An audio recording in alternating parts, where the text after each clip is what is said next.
Pourquoi est-ce que tu payes pour avoir peur ? Ce n'est pas un paradoxe, ce n'est pas un défaut de raisonnement. C'est ton cerveau qui exploite un mécanisme évolutif vieux de 100 000 ans et qui le fait avec une précision absolue.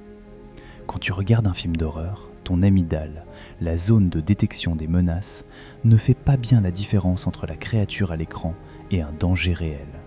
Elle déclenche l'adrénaline, ton cœur s'emballe, ta respiration se resserre, ton corps se prépare à fuir. Mais en parallèle, ton cortex préfrontal envoie un message clair. Tu es sur ton canapé, ce n'est pas réel. Et c'est dans cet espace, entre la terreur et la sécurité, que quelque chose d'inattendu se produit. Si c'est la première fois que tu me regardes, abonne-toi maintenant, parce que ce qui suit va t'expliquer pourquoi certains ont besoin de doses de plus en plus fortes pour ressentir la même chose. Au moment où la menace disparaît et que ton cerveau confirme que tu es encore en vie, la dopamine se libère massivement. C'est ce que le chercheur Dolph Zillman a appelé le transfert d'excitation. Le pic de peur se convertit directement en pic de plaisir. Ton cerveau ne va pas au cinéma pour souffrir, il y va pour se procurer de la dopamine au prix d'un ticket.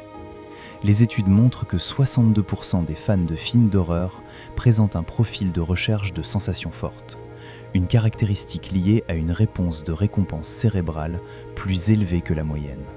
Et le plus étrange, regarder avec d'autres multiplie le plaisir, parce que ton cerveau ajoute une couche évolutive, survivre avec le groupe. Ton cerveau est littéralement un homme des cavernes qui regarde Netflix, et il ne voit aucune contradiction là-dedans. La peur que tu choisis n'est pas une faiblesse, c'est la preuve que ton cerveau est vivant, alerte et capable de ressentir. Quel est le film que tu n'as jamais réussi à terminer mais que tu as relancé le lendemain ? Écris-le en commentaire.